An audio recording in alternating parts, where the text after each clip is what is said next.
Kullu nafsin dha'iqatul maut. Setiap yang bernyawa akan pasti mati. Hanya soal waktu kematian itu nanti akan datang pada setiap kita. Bayangkan dahsyatnya syakaratul maut. Nyawa yang dicabut terbujur kaku.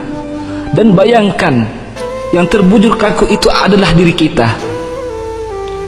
Rasul menjelaskan ketika itu kita masih bisa melihat, kita masih melihat siapa yang menangisi kita, siapa sahabat yang mentaksihi kita, tapi kita tidak bisa berbuat apa-apa. Kita tidak bisa bicara, tidak bisa bergerak, dan kita dimandikan. Bayangkan, itulah diri kita yang sedang dimandikan. Air mengguyur tubuh kita yang selama ini kita bisa mandi sendiri, tapi sekarang harus dimandikan. Dan kita menyaksikan siapa yang memandikan jasad kita. Bersyukur kalau yang memandikan itu adalah anak-anak kita, sementara kita belum mengajarkan anak-anak kita untuk itu. Ya Allah, kemudian kita dikafani, kemudian kita disolati, kemudian kita digotong dibawa ke kuburan. Rasul menjelaskan kalau yang dibawa ke kuburan itu mayatnya orang soleh, maka mayit yang soleh itu akan berkata, tapi ketika itu tidak ada seorang pun yang bisa mendengarkannya kecuali malaikat dan hewan-hewan. Manusia dan jin tidak bisa mendengarkan perkataan mayit. Rasul memberitahu kepada kita, mayit yang soleh itu berkata, asri'ni ila baiti, ya Allah percepat aku, ya Allah percepat aku ke rumahku, ya Allah. Dia sudah melihat surga Allah, dia sudah melihat surga karena kesolehan di dunia selama ini. Subhanallah. Tapi sebaliknya, ketika mayit itu, mayit yang banyak melakukan maksiat, mayit yang selama di dunia suka mengumbar aurat, suka membunuh, suka merusak, suka menipu, mayit itu akan berkata, aina tadhhabun, mau dibawa kemana aku ini? Berhenti, berhenti, tapi tidak ada yang mendengarkannya. Ibunya tidak bisa mendengarkannya, ayahnya tidak bisa menolongnya, teman-temannya tidak bisa berbuat apa-apa, dan terus ia dibawa ke dalam kubur. Subhanallah. Saudaraku, semua kita akan masuk ke dalam galian lubang tanah. Ketika itu kita masih melihat untuk yang terakhir, siapa yang menguburkan kita, siapa yang menutupi tubuh kita. Mungkin keluarga kita, mungkin tetangga-tetangga kita, atau sahabat kita.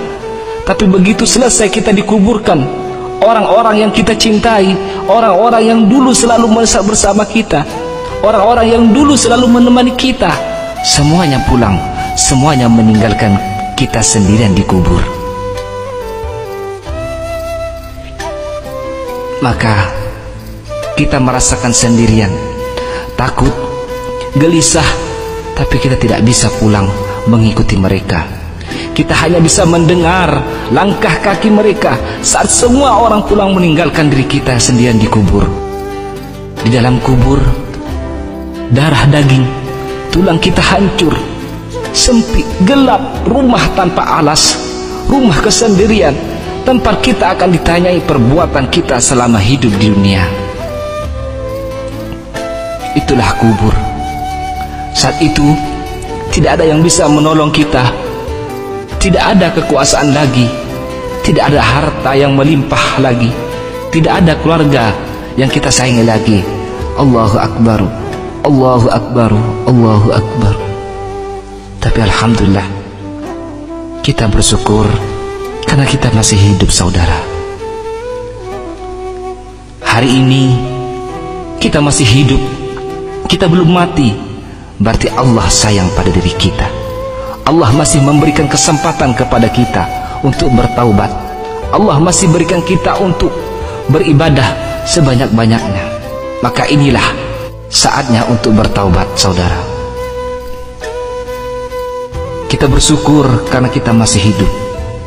Hari ini kita masih hidup, kita belum mati. berarti Allah sayang pada diri kita. Allah masih memberikan kesempatan kepada kita untuk bertaubat kepada Allah. Allah masih memberikan kita untuk beribadah sebanyak-banyaknya. Maka inilah saatnya untuk bertaubat. Saatnya untuk kita berhenti melakukan kemaksiatan, kedzaliman dan kemungkaran. Saatnya kita berbuat baik untuk negeri yang kita cintai ini.